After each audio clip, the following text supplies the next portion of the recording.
heading chapter that we are doing periodic classification of again this chapter that would be relations with chapter but nothing. I've done the इस chapter में को भी कोई भी problem respect to the chapter I don't very basic and let's start with आज बहुत basic बातें सीख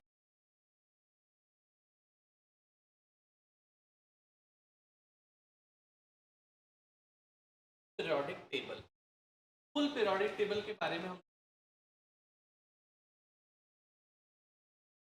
एलिमेंट कौन से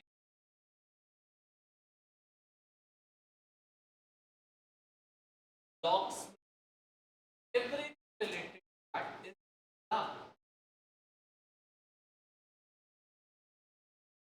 तो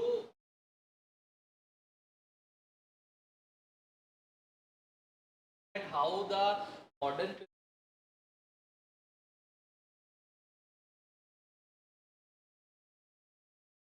आपको from the classification start हुई है जहां हम पढ़ेंगे और क्या क्या उसके drawbacks I would not be going that to deal with that but बताऊंगा आप अपने देख लेना is that there or not best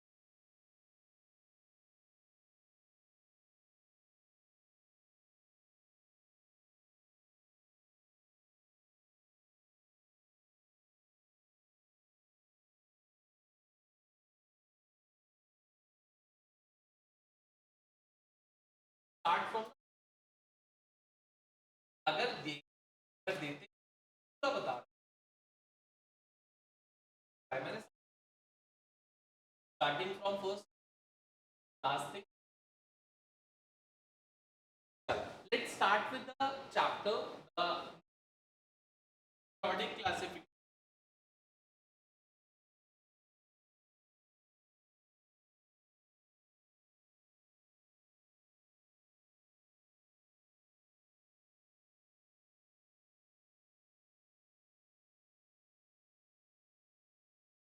periodic classification as the name we classify the is patterns category at present the class start हुई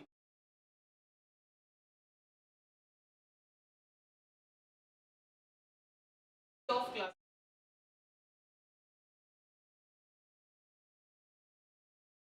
और उन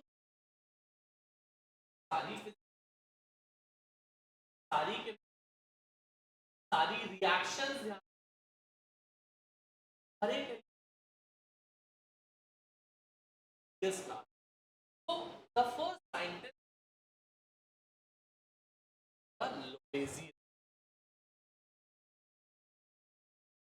Lavoisier was the first scientist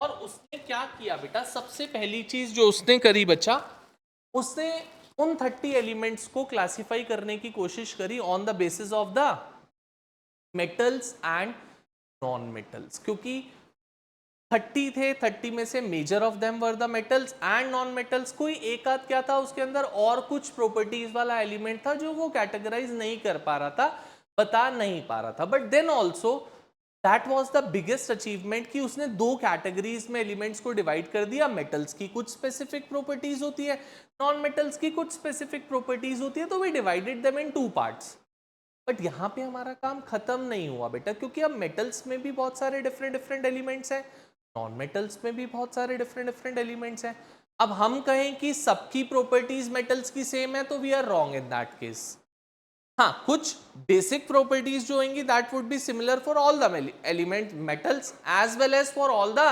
non metals, but specifically हर metal की properties भी क्या होती है, different different होती है, हर नॉन मेटल की प्रॉपर्टीज भी क्या होती है, डिफरेंट डिफरेंट होती है। तो देयर केम अ नीड कि हमें अभी भी इसकी और क्लासिफिकेशन की रिक्वायरमेंट है। We can not just depend upon the metals and non metals. तो इसके बाद जो हमारे पास आया scientist, that was the Johann Wolfgang Dobereiner. Dobereiner was the scientist, उसका पूरा नाम था Johann Wolfgang Dobereiner was the scientist who came into existence. And at that time also जब डॉबरनियर क्लासिफिकेशन के लिए आया, देयर वर 30 एलिमेंट, 30 एलिमेंट्स थे बेटा उस टाइम पे भी बच्चा। एंड उसने क्या करना स्टार्ट किया, उसने बोला मैं इन 30 एलिमेंट्स को क्या करूंगा, मैं ना तीन तीन एलिमेंट्स के सेट्स में इनको डिवाइड करूंगा। आई would B dividing these 30 elements in the set of 3 each. जैसे उसने एक सेट बनाया बच्चा, लिथियम, सोडियम, पोटेशियम, ये बनाया। एंड उससे पूछा गया कि आपने किस बेसिस पे ये सेट बनाया, what is the reason you are making this set. तो उसने बोला the average atomic masses of the extreme two elements would be approximately equal to that of the middle element. जो भी इन दो एलिमेंट्स के एवरेज एटॉमिक मास होएगा वो middle element के अप्रॉक्सीमेटली इक्वल आएगा। I am arranging the elements on that basis. जैसे देखो, लिथियम का atomic mass is 7 and potassium का atomic mass is 39 divided by 2 comes out to be 46 by 2। और बचा सोडियम का क्या होता है, 23 ही होता है। तो उसने इस बेसिस पे एलिमेंट्स को अरेंज करना स्टार्ट किया और उसने आपको 4 ट्रायड्स दिए। इसको उसने क्या बोला, ट्रायड्स का नाम दिया। तीन तीन एलिमेंट्स को अरेंज करने वाले पैटर्न को ही give the name of triads. 4 triads दिए, जिसमें से फोर्थ ट्रायड में जो मिडल एलिमेंट का जो मास था that was very much way apart. Because of that particular reason उसके 3 ही ट्रायड्स थे जो एक्सेप्टेड थे। आता ही कि चलो आपने 9 एलिमेंट्स को अरेंज कर दिया, but there are total 30 elements that need to be arrange. But उस 30 में से आपने तो अभी 9 को ही अरेंज करा, और एलिमेंट को अब कैसे अरेंज किया जाए। तो डॉबरनियर फेल्ड इन दैट। डॉबरनियर ने बोला उसके बाद, I am not having anything, I can not do anything, मुझे जितना पता था आई हैव डन दिस। और this was the biggest achievement because आज भी मॉडर्न पीरियोडिक टेबल में his elements are like this only. Lithium के नीचे सोडियम आता है, सोडियम के नीचे पोटेशियम आता है, लाइक दैट इट गोज। जबकि हमारी मॉडर्न पीरियोडिक टेबल किसी और बेसिस पे बनी हुई है, बट इसको फिर भी एक्सेप्टेबल वहां पे किया गया, रखा गया, एज इट इज ये मिलता है वहां। तो the biggest drawback was that he was not able to arrange then known 30 elements, वो उसको नहीं बता पाया था। और इस ट्रायड्स वाली चीज को उसने क्या बोल दिया, लॉ ऑफ ट्रायड्स।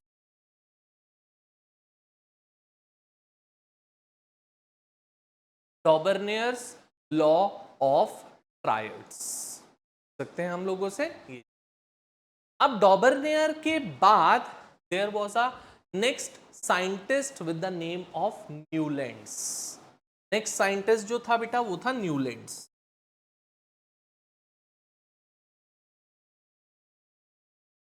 जब बच्चा न्यूलैंड्स एग्जिस्टेंस में आया, at that time there were 56 elements that were existing. 30 थे डॉबरनियर के टाइम पे, उसके कुछ ईयर्स बाद न्यूलैंड्स आया and that time there were 30 की जगह अब 56 एलिमेंट। उससे पूछा how would you arrange elements. उसने बोला I would be arranging the elements on the basis of the increasing atomic masses. मैं एलिमेंट्स को इंक्रीजिंग एटॉमिक मास पे अरेंज करना चाहता हूं, मैं कुछ और नहीं करूंगा। तो उसने क्या किया, स्टार्ट किया लिथियम से, beryllium, boron, carbon, nitrogen, oxygen, fluorine, neon, जो कि उस टाइम पे एग्जिस्ट नहीं करता था। Noble gases were not existing at that time जब न्यूलैंड्स ने क्लासिफिकेशन करी थी। No noble gas was there at that time, so he haven't arranged the noble gas. Fluorine के बाद कौन आया उसका, फिर sodium, magnesium, aluminium, silicon, phosphorus, sulfur, chlorine, then potassium and then calcium. Hydrogen नहीं, हीलियम नहीं था. हाइड्रोजन की प्रॉपर्टी क्या होती है बच्चा? हाइड्रोजन को हम आज भी मॉडर्न पीरियोडिक टेबल में भी हाइड्रोजन की ड्रॉबैक है कि हाइड्रोजन को मॉडर्न पीरियोडिक टेबल में होना एक्सट्रीम लेफ्ट पे चाहिए यहाँ पे, बट यहाँ पे आपको हाइड्रोजन नहीं मिलता. Hydrogen is being placed over here in between, क्योंकि हाइड्रोजन ग्रुप 1 की भी प्रॉपर्टीज शो करता है और ग्रुप 17 की भी प्रॉपर्टीज शो करता है. तो उसको ना तो 1 में रखते हो ना 17 में रखते हो, इसलिए इन बिटवीन रख देते हो उसको बीच में, इसलिए हाइड्रोजन को कंसीडर नहीं किया. हीलियम तो था ही नहीं ना बेटा, नोबल गैसेस तो एग्जिस्ट ही नहीं करती थी उस टाइम पे. तो ये उसने अरेंजमेंट किया, और उसने किस बेसिस पे अरेंजमेंट किया या क्या बोला उसने अपने लॉ में? उसने इस लॉ को नाम दिया law of octaves. Law of octaves, क्योंकि उसने 8 एलिमेंट्स अरेंज किया. अगर आप देखोगे तो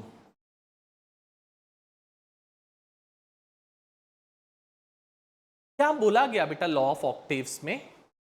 बोला when the elements are arranged in the increasing order of their atomic masses, then every 8th element would be having the properties similar to that of the first. जब elements को उनके increasing atomic मास में आप arrange करोगे तो हर 8th element का जो atomic mass होएगा that would be similar to that of the element. 1 2 3 4 5 6 7. फिर कौन आया? Sodium, which has the property similar to that of lithium. Then 1 2 3 4 5 6 7. देन कौन आया? पोटेशियम, उसकी प्रॉपर्टीज किसके साथ सिमिलर थी? लिथियम, सोडियम, पोटेशियम, उनके साथ प्रॉपर्टीज सिमिलर थी. तो he gave his law as the name of law of octaves, that the physical and chemical properties of the elements are repeated after every 7th element, or every 8th element is having the properties similar to that of the first element. मतलब there would be repetition of properties after every 7th element. The 8th element that would come, that would be having the properties similar to that of the first element. That was given the name of law of octaves. बेटा उसने कोई law नहीं दिया था, उसने बस metals non metals को distinguish किया था. आइसोटोप्स को जानता ही नहीं था ना बेटा उस टाइम पे, तो अभी अर्ली स्टेजेस थे बहुत. किसी को अभी एलिमेंट्स के बारे में अच्छे से नहीं पता, मेटल्स क्या है नॉन मेटल्स क्या है, आइसोटोप्स कैसे बता पाएंगे? वो नहीं आया. वो आया आइसोटोप्स जब आपकी मेंडलीव्स पीरियोडिक टेबल आई, उस टाइम पे आइसोटोप्स की बात आई कि कैसे रखना है, क्या करना है, उसके बारे में बात आई आइसोटोप. हाँ जी बेटा.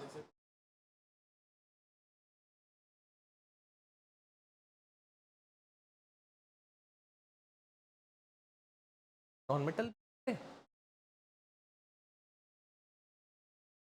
मेरे बच्चा. अब उसने फर्स्ट ने क्या किया था, इन सबको एक साथ कंबाइंड कर दिया. मान लो ये सारे मेटल्स है ना, सबको एक साथ बास्केट बना दी एक.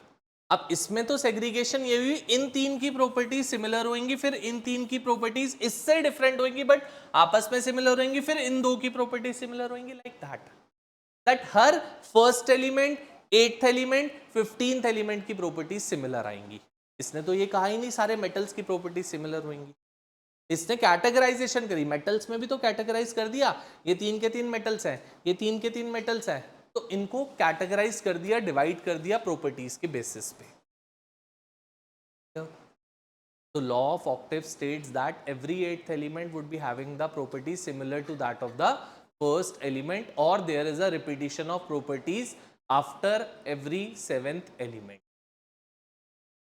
This clear? ड्रॉबैक्स क्या हुई फिर?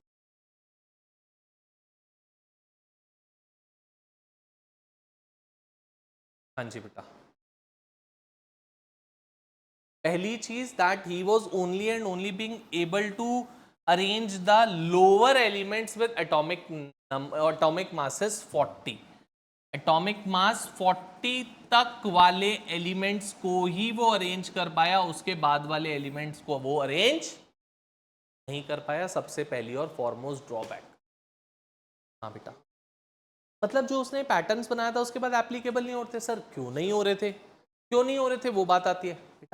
कैल्शियम के कैंडी, उसकी प्रॉपर्टीज तो इसके साथ किसी के साथ मैच, तो वो अरेंज ही नहीं कर पा रहा था, क्योंकि उसने तो ये बोला था हर 8th एलिमेंट की प्रॉपर्टी सिमिलर होनी चाहिए, और कैल्शियम के एटॉमिक मास के बाद स्कैंडियम का एटॉमिक मास आता है, तो he should have arranged after calcium scandium, not, क्योंकि इन बिटवीन डी ब्लॉक आ गया था, और डी ब्लॉक कोई जानता ही नहीं था वो होता भी है कुछ, दैट्स व्हाई उन्होंने तो कोई ब्लॉक के बेसिस पे थोड़ी ना डिवाइड किया था, उन्होंने तो बस एलिमेंट्स रैंडमली डिवाइड करना स्टार्ट कर दिए, that's why.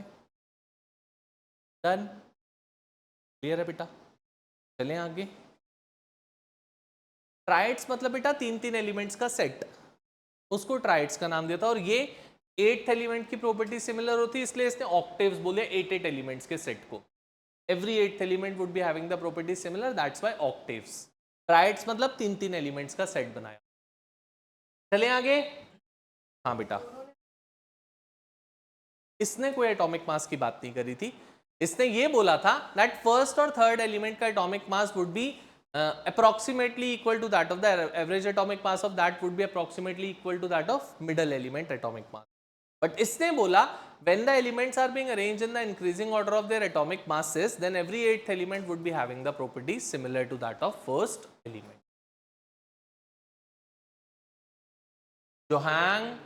Johann Wolfgang Dobereiner, Doberneir, Dobereiner। चले आगे, पक्का? अब इसकी एक ड्रॉबैक तो हो गई बेटा कि he was able to arrange only till atomic masses 40।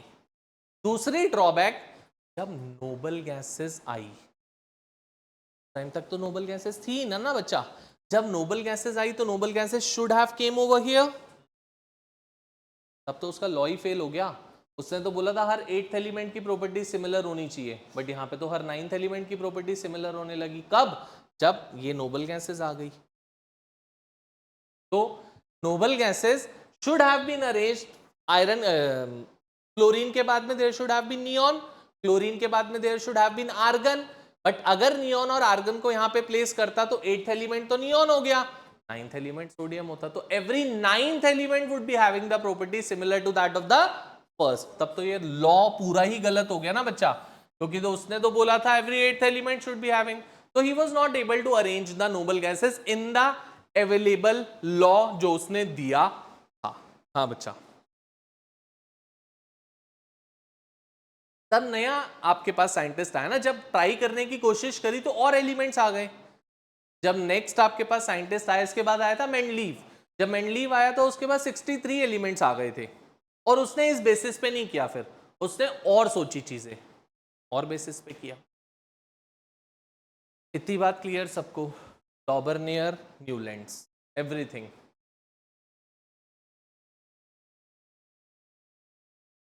मेरे बच्चे हीलियम आएगा भी, तो वो यहाँ पे हीलियम आया, और उसके बाद जब आप नियॉन की बात करोगे तो फिर वो 10th एलिमेंट, अब नेक्स्ट एलिमेंट जो आएगा वो एक्स्ट्रा हो गया, तो 8 एलिमेंट्स की तो प्रॉपर्टी सिमिलर नहीं हो पा रही ना एवरी 8th एलिमेंट, तो उसका लॉ तो वहीं फेल हो गया ना। चल दूं आगे, किसी को कोई डाउट्स यहाँ तक? पक्का? इसके बाद सबसे मेजर, सबसे बड़ी development I, that was the Mendeleev's.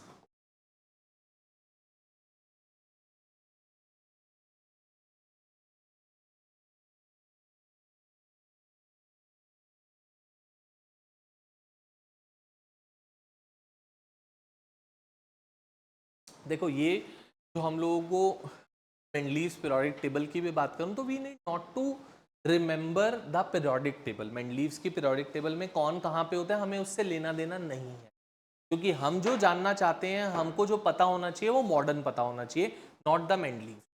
But Mendeleev's ये पता होना चाहिए किस बेसिस पे उसने अरेंजमेंट किया था और क्या ड्रॉबैक्स थी मेंडलीव्स की, दैट इज द थिंग।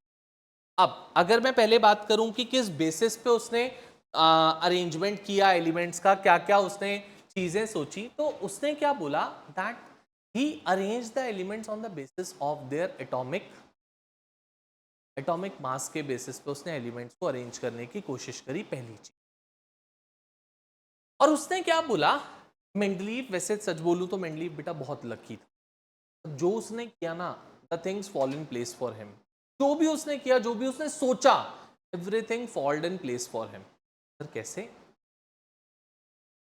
उसने क्या किया, उसने जो एलिमेंट्स का अरेंजमेंट किया बेटा, वो एलिमेंट्स का अरेंजमेंट उसने करना स्टार्ट किया ऑन द बेसिस ऑफ, उस टाइम पे 63 एलिमेंट्स एग्जिस्ट करते थे and he took 63 playing cards. उसने 63 प्लेइंग कार्ड्स लिए,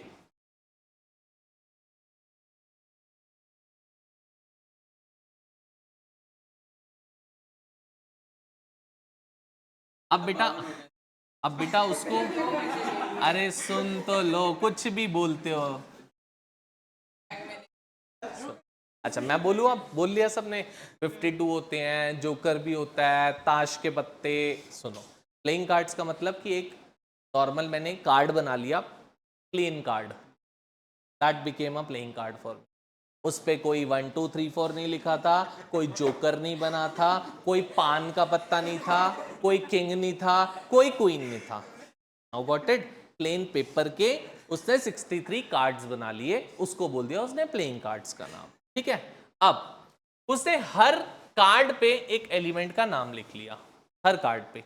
जैसे for example sodium, potassium, lithium, magnesium, calcium, strontium, aluminium, like that.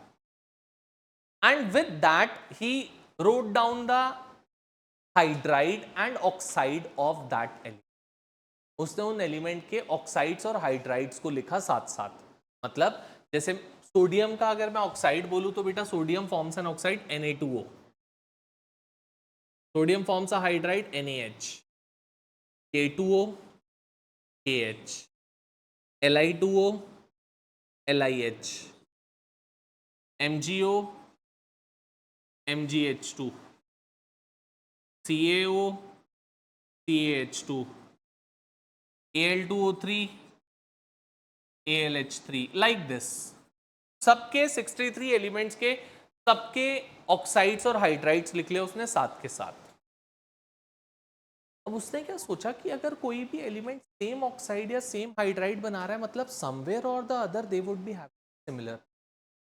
अगर वो सेम ऑक्साइड और सेम हाइड्राइड बना रहा है, जैसे Na2O K2O, NaH KH, Li2O LiH, forming the same. Started stacking the elements on the basis of their physical and chemical.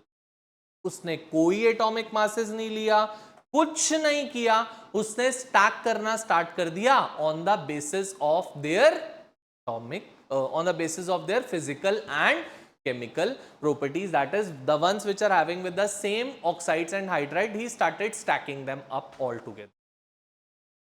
बात समझ गए? Fortune, what he saw that उसने कहीं पर भी एटॉमिक मासेस के बेसिस पर नहीं किया था, but to his fortune he saw that arrange कहीं पर नहीं किया था। हो सकता है कहीं पर बीच में डिस्क्रिपेंसी अगर आई तो उसने आगे वाले को पीछे, पीछे वाले को आगे, ऐसे अरेंज करने की कोशिश करी, but eventually the elements are being arranged on the basis of their atomic masses. उसने किस बेसिस पे अरेंजमेंट किया था? फिजिकल एंड केमिकल प्रॉपर्टीज के बेसिस पे। अरेंजमेंट हो किस बेसिस पे गया? On the basis of their atomic masses. So he conclusion that कहीं ना कहीं एटॉमिक मासेस और फिजिकल और केमिकल प्रॉपर्टीज का एक दूसरे से relation, that the physical and chemical properties of the elements are periodic function of their atomic। अगर आपको एटॉमिक मासेस पता है तो मतलब आप उसकी फिजिकल केमिकल प्रॉपर्टी बता सकते हो, या अगर आपको फिजिकल केमिकल प्रॉपर्टीज पता है तो we can identify their atomic masses की क्या हो सकता है। दोनों एक दूसरे से इंटर रिलेटेड हैं।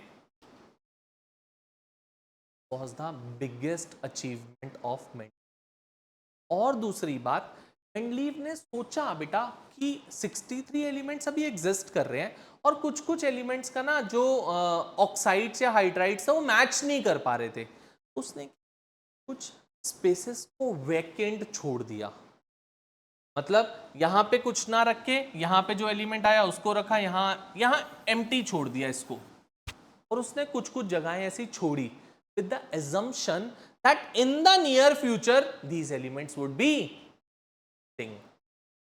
सोचो उसने ये इमेजिनेशन करी कि यहां पे एलिमेंट नियर फ्यूचर में आके प्लेस होगा, और वो हुआ place. In the near future element आया और एलिमेंट का atomic mass was identical to its atomic mass and the physical and chemical properties are arranging to that. Because of that particular reason this place was being occupied, the places he left over on his assumption that in the near future these elements would exist were being occupied।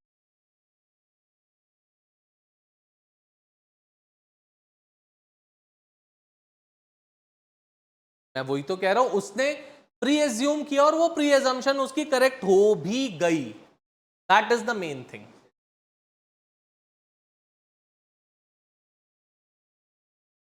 बिल्कुल, इतनी बात समझ गए, सीख गए। तो उसने arrangement किस बेसिस पे किया हुआ है? Atomic physical and chemical properties पे। अरेंज हुआ किस पे? Atomic masses.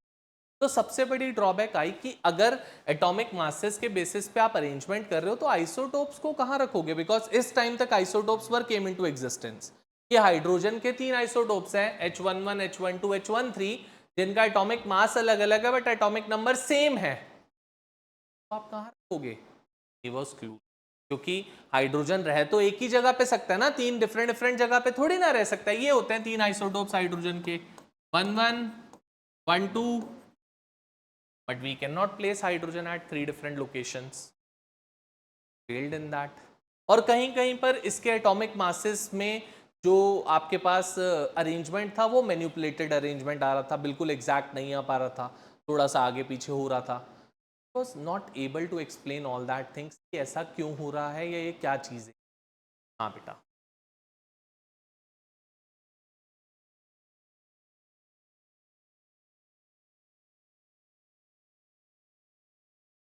किसने सिखाया आपको? हम जनरली चलते ही नहीं है। ये देखो 7, हमने हीलियम का 7 लिखा था। हीलियम का एटॉमिक नंबर क्या होता है? हाँ, मास नंबर 7 लिखा था हमने मेरे बच्चे। एटॉमिक नंबर क्या होता है हीलियम लिथियम का? इसलिए डबल हर समय, मैक्सिमम केसेस में डबल आ जाता है बट डबल हर समय वाला केस नहीं है। सोडियम 11 होता है एटॉमिक नंबर, 23 होता है मास नंबर। एल्यूमिनियम 13 होता है एटॉमिक नंबर, 27 होता है mass number. Atomic number discover हुए वे पे थे बट वो कोई अरेंज नहीं कर पा रहा था एटॉमिक नंबर के बेसिस पे। किसी को नहीं पता लग रहा था how to arrange the things. उतना क्लू नहीं था उनको कि एटॉमिक नंबर के बेसिस पे हाउ टू गो। जब मास नंबर पता था तो इवेंचुअली मास नंबर पता होने का मतलब नंबर ऑफ इलेक्ट्रॉन्स पता थे, प्रोटॉन्स पता थे और नंबर ऑफ न्यूट्रॉन्स पता थे। Atomic number was there but no one was predictable that how to arrange the elements on the basis of atomic number। That's why किसी के पास ये क्लू नहीं आया how to go for the things। इतनी बात clear? अब बात आती है दैट कि और कैसे हम मेंडलीव को बोलें कि मतलब वो बहुत लकी है। बोला बहुत लकी है, बहुत जिसे कहते हैं, थोड़ा सा नहीं, आपने अभी तो देख ही लिया अपने आप। अब ऐसी कहानी सुनाता हूं जो कि उसकी लकीनेस को कुछ अलग ही आइडेंटिफाई करती है। इसके बाद एक साइंटिस्ट था, that was Lothar mayor. That was Lothar mayor, the next scientist that was the Lothar mayor. Lothar mayor और मेंडलीव ने कुछ अलग चीज नहीं बोली। लॉथर मेयर ने भी ये बोला that the physical and chemical properties of the elements are periodic function of their atomic. But Lothar Meyer ने प्लेइंग कार्ड्स ना लेके उसने ग्राफ के बेसिस पे अरेंजमेंट किया, कुछ कुछ ग्राफ्स बनाए, उनके बेसिस पे उसने बोला कि physical and chemical properties are periodic function. क्यों मैं कह रहा हूं मेंडलीव बहुत लकी था? Mendeleev, Lothar Meyer both were working at the same time. दोनों के दोनों सेम टाइम पे वर्क कर रहे थे। मेंडलीव अपनी लैब में काम कर रहा था, लॉथर मेयर अपनी लैब में काम कर रहा था, एंड बोथ वर क्लूलेस कि कोई और उनके अगेंस्ट में काम कर भी रहा है इस पे क्लासिफिकेशन, और कोई भी कर रहा है। Both were clueless about that. अब आप में से कोई भी मेंडलीव था नहीं, बट हाँ आप में से सारे के सारे जो थे वो लॉथरमेयर, सब के सब। क्यों थे लॉथरमेयर? अभी जब एंड ऑफ द स्टोरी पे पहुंचेंगे तो पता लग जाएगा वाई यू आर लॉथरमेयर्स, वो पता लग जाएगा यार। सब पहले से ही सब बता दूंगा तो फिर क्या स्टोरी का मजा आएगा। अब देखो, लॉथरमेयर और मेंडलीव दोनों के दोनों काम कर रहे थे, but they were working in their own labs and both were clueless of the other one that any other person is also working against them. नहीं पता। तो क्या हुआ, अब 63 एलिमेंट्स अरेंज करने थे and it is not a single day work, it is a work of many days और years, you can से। सालों साल हो गए उनको काम करते करते चीज। एंड कोई भी चीज, जैसे आज मेंडलीव्स पीरियोडिक टेबल नाम है हमारे पास और लॉथरमेयर को कोई नहीं जानता, देयर वाज अ रीजन। कोई भी चीज आपके नेम पे तब आती है when you patent that thing on your name. आप जाते हो, आप अपनी चीजें प्रेजेंट करते हो and if that thing is suitable then that is being patented on your name. अगर कोई और उसको कॉपी करेगा तो he has to take the, you can say give you the ransom for that और give you the take the thing that कि I am using this, how can I go for this, all that thing. तो कोई भी ऐसे नहीं use कर सकता trademark thing. है तो करी होगी अपने पे, उसने पीरियोडिक टेबल डिजाइन करवाई। क्या हुआ, सालों साल जब काम कर रहे थे तो one day Lothar Meyer came to the conclusion that कि I am done with the things, मेरा काम हो गया, मैंने 63 एलिमेंट्स अरेंज कर लिए, I am pretty much sure कि सब चीज would fall in place for me. वहां पे मेंडलीव्स भी काम कर रहा था साथ साथ। अब यार 5-7 ईयर 10 ईयर्स का काम था, तो लॉथरमेयर ने बोला कि यार इतने साल हो गए मुझे काम करते करते and day in day out मैं काम कर रहा हूँ, रातों रात मैं सोया भी नहीं कितनी रात। तो लेट्स डू वन थिंग कि काम तो हो ही गया, लेट्स स्लीप फॉर 2-3 डेज, आराम से सोते हैं आराम से, सोते हैं आराम से, फिर सोचेंगे जाएंगे अपना दिखा देंगे। स्लेप्ट। मेंडलीव्स तुम्हारी तरह नहीं था बिल्कुल भी। मेंडलीव्स का आज रात को उसका काम खत्म हुआ, मेंडलीव्स ने बोला जब इतनी रात हो गई मुझे नहीं सोते हुए, तो let's be one night more that I should not sleep. मैं सुबह सुबह जाऊंगा, जाके वहां पे चीजें प्रेजेंट करूंगा and I would patent on that my name. क्या वो ऑर्गेनाइजेशन जो केमिस्ट्री ऑर्गेनाइजेशन है जहां पे उसने शो करना था, he went over there, he showed the thing, he explained the things, everything fold in place, उससे क्वेश्चन पूछे गए, उसने आंसर किया, everything was being done smoothly. That periodic table was being named of Mendeleev. अब ये लॉथरमेयर को तो पता ही नहीं था कि ऐसा भी कुछ है। अब जब वो 2 दिन बाद आराम से उठा तब उसको लगा चलो अब now it's the time to go and show the thing. तो वो गया वहां पे, उसने शो किया कि this is my work that I have done. They started laughing on him, मतलब दे लाफ्ड लाइक एनीथिंग। यार मैंने इतना सालों साल काम कर रहा था और मैंने इतनी बड़ी अचीवमेंट करी और ये मेरे ऊपर हंस रहे हैं, ये क्या बात है। they haven't stopped at that point also, हंसते ही रहे हंसते ही रहे, 2-3 घंटे तो हंसते ही रह गए वो। फिर वो आए सेंसेस में, तो उन्होंने बोला कि आप ये कॉपी डाउन काम करके हमें दिखा रहे हो और बोल रहे हो कि मेरे नाम पे पेटेंट कर लो, how can it be possible. क्या बोल रहे हैं, मतलब ये कुछ भी बात बोले जा रहे हैं, पेटेंट कैसे कर दे क्या। बोला कि 2 दिन पहले तो अभी ये सो एंड सो पर्सन आया, उसने ये चीजें दिखाई है, देखो ये पीरियोडिक टेबल जो उसने दिखाई है, एंड आप भी वही सेम लेकर आए हो, तो how can we do that on your name when it's being patented on the other one's name. Then he came to know Mendeleev कोई एक बंदा था जो मेरे अगेंस्ट काम कर रहा था, बट वो बहुत शार्प था कि वो सोया नहीं रात को, अगले दिन चला गया।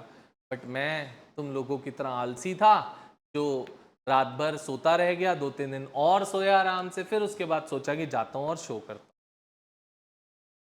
Then because of that reason Lothar Meyer को कोई नहीं जानता, मेंडलीव को सब जानते कि Mendeleev was a very very big scientist who designed a periodic table on his name. बस देख लो. तो this was Lothar Meyer story. Lothar Meyer ने भी सब काम सेम किया था. Everything was the same. Lothar Meyer ने जो स्टेटमेंट दी वो भी यही थी, that the physical and chemical properties of the elements are the periodic function of their atomic masses. क्या बेटा, किसके साथ कैसे वो करेगा? ये एक्सेप्ट क्यों नहीं करेगा बेटा? इवेंचुअली क्यों, उसकी गलती है तो वो क्यों करेगा ऐसा? हाँ, a moral of the story you should get that. और अपने आप को ही फाड़ लेता उससे. बॉम्ब लगाता नीचे और उसी के ऊपर बैठ जाता बॉम्ब के ऊपर. तो वही सुतली में आग लगा के सो जाता, बड़ी से एक सुतली लगा के, चलो कोई बात नहीं, देखते हैं, किस्मत हुई तो बच जाऊंगा, नहीं तो कोई बात नहीं.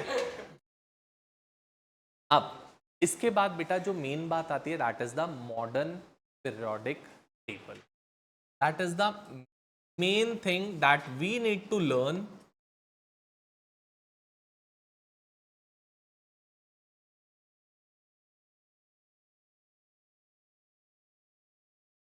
Modern periodic table was being given to us by two scientists, that is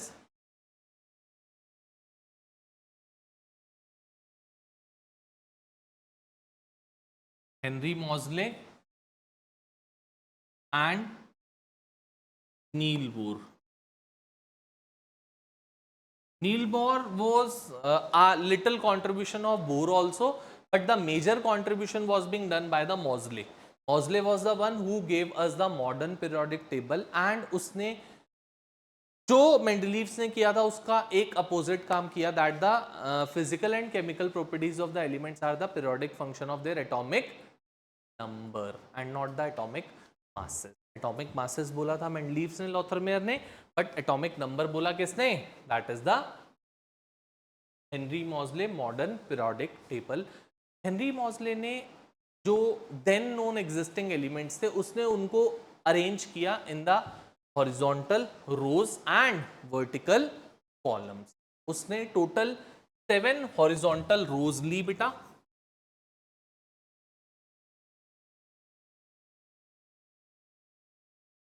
and 18 vertical columns लिए. He gave horizontal rows as the name of the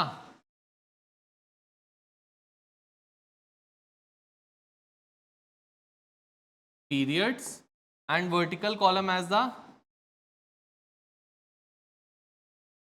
So in the modern periodic table there are 18 columns and 7 periods. 18 columns को उसने group का नाम दे दिया, तो we can write it to be groups. 18 groups,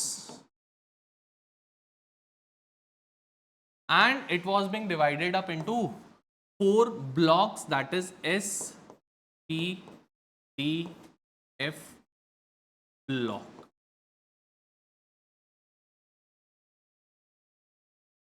पूरी की पूरी modern periodic table is having with 18 groups and 7 periods with 4 blocks, that is SPDF blocks are there for them. समझ गए बात? अब अगर मैं पूरी पीरियोडिक टेबल आपको शो करता हूं, जो आप बनाओगे भी, आपके सामने बुक में भी है वहां पे अवेलेबल, मैं यहाँ पे शो भी कर रहा हूं आपको that how to go for the thing. पूरी की पूरी ध्यान से देखोगे क्या चीजें हैं मॉडर्न पीरियोडिक टेबल में हम लोगों के पास. मैंने क्या बोला? There are total 18 groups and 7 periods and 4 blocks are there, S block, P block, D block and F block. मैं पहले एक रफ डिजाइनिंग बता रहा हूं क्या है, फिर एलिमेंट्स को प्लेस करेंगे. It is like that somewhat.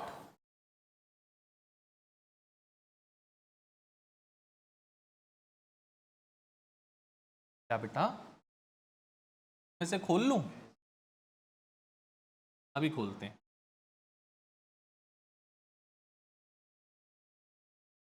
पहले बता तो दूं बेटा, फिर मेन्यू में से खोलूंगा ना.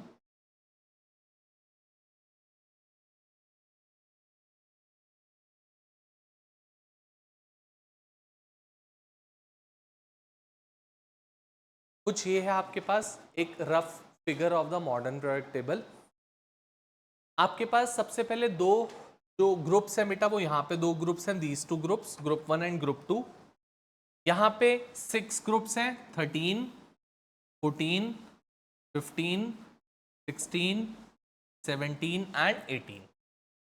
ऐसे ही इन बिटवीन 3, 4, 5, 6, 7, 8, 9, 10, 11 एंड 12। और नीचे दो रॉज हैं अलग से। ये जो दो बेटा आपके पास ग्रुप्स हैं, group 1 and group 2, I call them to be the S block element. तो लेफ्ट पे दो आपके पास ग्रुप्स हो गए, they are group 1 and group 2 are the S block elements. Group 13 से लेकर बच्चा 18 तक I call them to B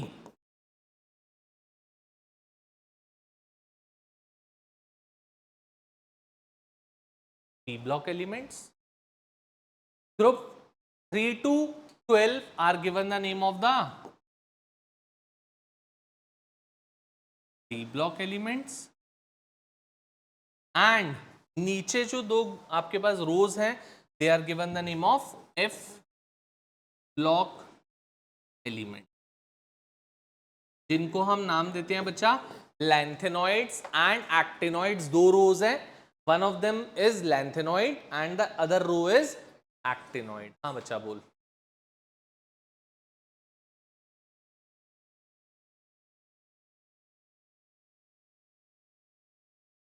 क्योंकि जो कॉन्फ़िगरेशन जब हम लिखते हैं तो डी ब्लॉक जो स्टार्ट होता है बच्चा, वो कहाँ से स्टार्ट होता है? वो स्टार्ट होता है that is from the fourth period, period 4 से स्टार्ट होता है। तो एस ब्लॉक और पी ब्लॉक के बीच में यहाँ डी ब्लॉक को अगर यहीं से मैं स्टार्ट करता तो वो एग्जिस्ट ही नहीं करता उस टाइम पे।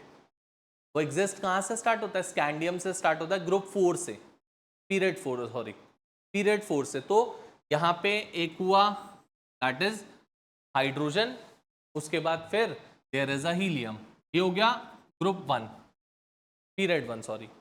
Then comes the lithium, beryllium, boron, carbon, nitrogen, oxygen, fluorine, neon. Then sodium, magnesium, aluminium, silicon, phosphorus, sulphur, chlorine, argon. Then comes the potassium, calcium, और उसके बाद ही तो बेटा डी ब्लॉक एलिमेंट्स आते हैं। इससे पहले तक तो डी ब्लॉक एलिमेंट्स ही नहीं थे। अगर यहीं से वो स्टार्ट कर देता डी ब्लॉक को ऊपर से तो पॉसिबल ही नहीं था, इसलिए उसको इन बिटवीन से स्टार्ट करना पड़ा और नीचे थोड़ा सा रखना पड़ा, बिकॉज जो डी ब्लॉक एलिमेंट्स होते हैं वो फोर्थ पीरियड से स्टार्ट होते हैं। फोर्थ पीरियड से पहले कोई डी ब्लॉक एलिमेंट एग्जिस्ट नहीं करता। आप कॉन्फ़िगरेशन याद करो, configuration was somewhat like that. Scandium था 4s2 3d1, तो डी ब्लॉक स्टार्ट ही होता है फोर्थ शेल से, उससे पहले आ ही नहीं सकता। इनमें नहीं होता बेटा, इन वालों में, इसमें किसी में नहीं होता, इसके नीचे वालों में होएगा, औरों में, इनमें नहीं होता। अभी तो डी स्टार्ट ही नहीं हुआ, D start from fourth shell, तो ये तो थर्ड शेल तक के एलिमेंट्स हैं। फोर्थ शेल तो स्टार्ट होएगा पोटेशियम से, उससे पहले कैसे आ जाएगा डी? ठीक है, हाँ जी। हीलियम पी ब्लॉक में क्यों है? अब ये एक मॉडर्न पीरियोडिक टेबल की ड्रॉबैक है। हीलियम की कॉन्फ़िगरेशन होती है 1s2, यही होती है। होना इसको चाहिए था एस ब्लॉक में, क्योंकि इसके आउटर मोस्ट शेल में जो मतलब लास्ट इलेक्ट्रॉन जो फिल हो रहा है वो एस में फिल हो रहा है, but it shows the property similar to the noble, is unreactive in nature, it does not show any reactions with other things, so that's why he is being placed in a group that is noble gases का particular group में रखा गया, but actually में that element should have been over here, यहाँ पे होना चाहिए, but इसी वजह से उसको रखा, जैसे जहाँ पे हाइड्रोजन को रखते हैं, कोई लॉजिक नहीं है रखने का, रखना तो यहाँ चाहिए ना, 1s1 होता है, बट फिर भी यहाँ प्लेस होता है क्योंकि वो इसकी भी प्रॉपर्टी शो करता है और इसकी भी प्रॉपर्टी शो करता है यहाँ की, इसलिए उसको अलग से बीच में। पक्का डिजाइनिंग सब क्या चीज़, एस ब्लॉक कहाँ है, ब्लॉक कहाँ है, ब्लॉक कहाँ है, ब्लॉक कहाँ है, क्या करूं? ये है बेटा एस ब्लॉक, ये दोनों यहां से स्टार्ट होता है पी ब्लॉक 13 से लेकर 18 तक, पी ब्लॉक बीच में ये that is from 3 to 12, these are the D block. और ये जो दो नीचे रोज बनाई हैं, these rows are the F block elements, जिनको नाम देते हो, एक को नाम देते हो लेंथेनॉइड्स एंड दूसरे को बोलते हो एक्टिनॉइड, एक्टिनॉइड।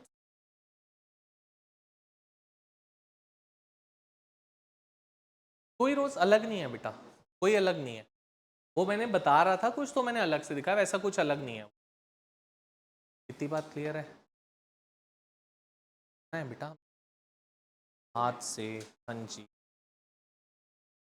वहां पे है, वो तो बुक में है सब चीज, वो कट कट के पेस्ट भी कर लेंगे, हाँ पेपर में भी लेके चले जाना। तो left hand side it's the S block element, right hand side it's the P block element, in between it's the D block element, और lower down it's the F block element.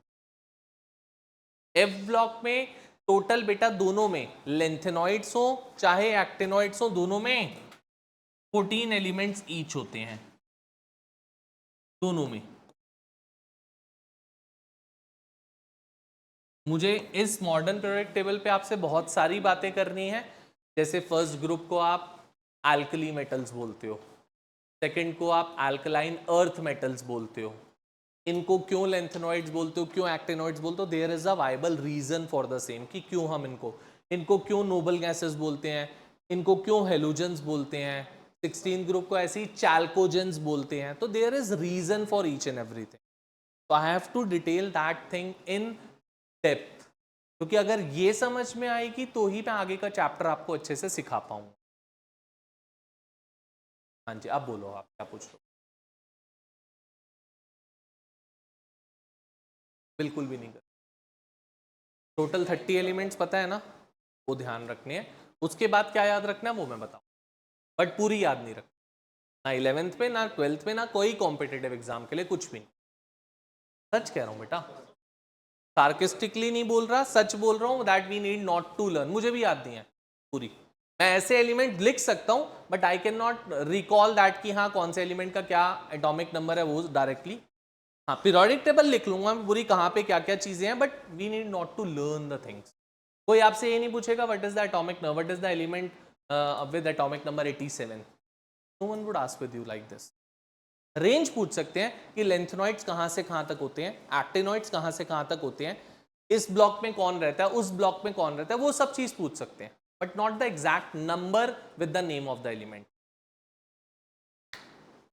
Got it? जल्दी से, we should go for it. मैंने बोला ना अभी बहुत सारी ऐसी चीजें हैं शुभम हमको जो डिस्कस करनी है, वो भी डिस्कस करना है। हाँ मेरे बच्चे, एफ ब्लॉक बेटा जो लेंथेनॉइड्स होते हैं, lanthanoids are from 58 to 71 and actinoids are from 90 to 103.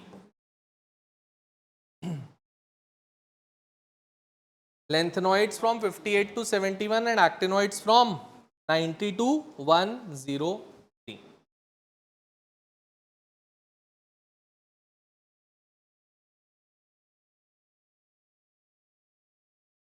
जल्दी से,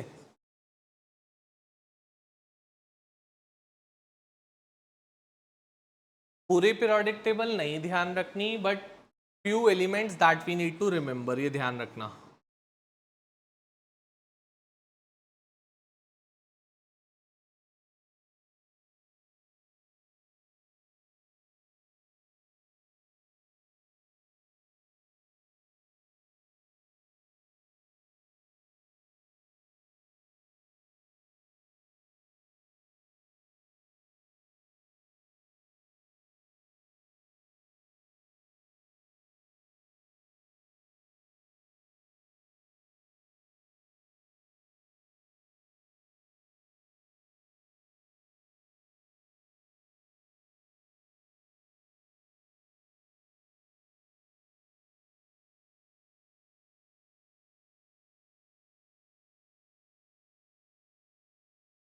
हाँ जी,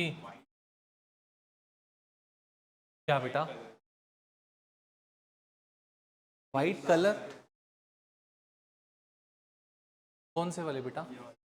रेडियो एक्टिव्स हैं वो, और कुछ नहीं, हाईली रेडियो एक्टिव है वो।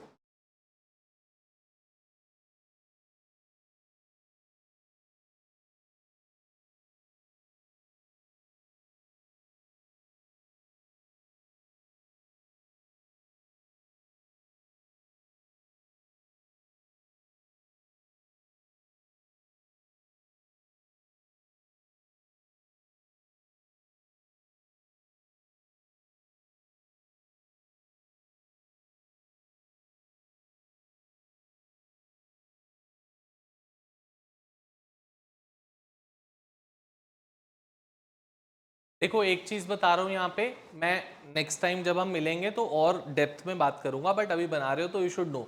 इधर देखो एक बार, इधर इधर इधर इधर बेटा, एवरीवन। ग्रुप फोर्थ पीरियड था ये, यहाँ वाई का फिफ्थ पीरियड आता है, इसको बोलते हैं yttrium. Y is yttrium, we need not to remember, yttrium होता है वाई।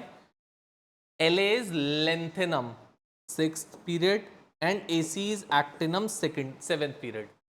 तो ये जो लेंथेनम होता है बच्चे, लेंथेनम का एटॉमिक नंबर होता है 57, एक्टिनम का एटॉमिक नंबर है 89। तो जब मॉडर्न पीरियोडिक टेबल डिजाइन हुई थी उस पॉइंट ऑफ टाइम पे बच्चा 57 के बाद जो नेक्स्ट एलिमेंट एग्जिस्ट करता था दैट वाज 72, दैट वाज 72, मतलब 57 के बाद आना क्या चाहिए था, उस टाइम पे एग्जिस्ट नहीं करता था। And they were not smart enough कि वो उस 58 से लेकर 71 की पोजीशन को वेकेट आउट करके छोड़ दे। उन्होंने कुछ नहीं किया, उन्होंने सीधा 57 के बाद 72 रखा, ऐसे ही 89 के बाद 104 रखा। तो जब वो 58 से 71 वाले एलिमेंट एग्जिस्ट करे, 14 elements, then they placed that 14 element lower down the periodic table and they gave them the name of the first element, that is lanthanum के basis पे lanthanoids। ऐसे ही 89 is actinum, actinum के basis पे actinoids। तो on that basis these two groups, or you can say these two series, lanthanoid and actinoid series was being designed, क्योंकि उस time पे exist नहीं करती थी। जब बाद में एग्जिस्ट करी तो उन्होंने नीचे सेपरेट दो रोज बना दी उनके लिए with the name of lanthanoids and actin, and they R F block element. हाँ बेटा बोल, पूछ रहे थे दोस्त, समझ में आया अच्छे से? चार बना नहीं रहा ना, जल्दी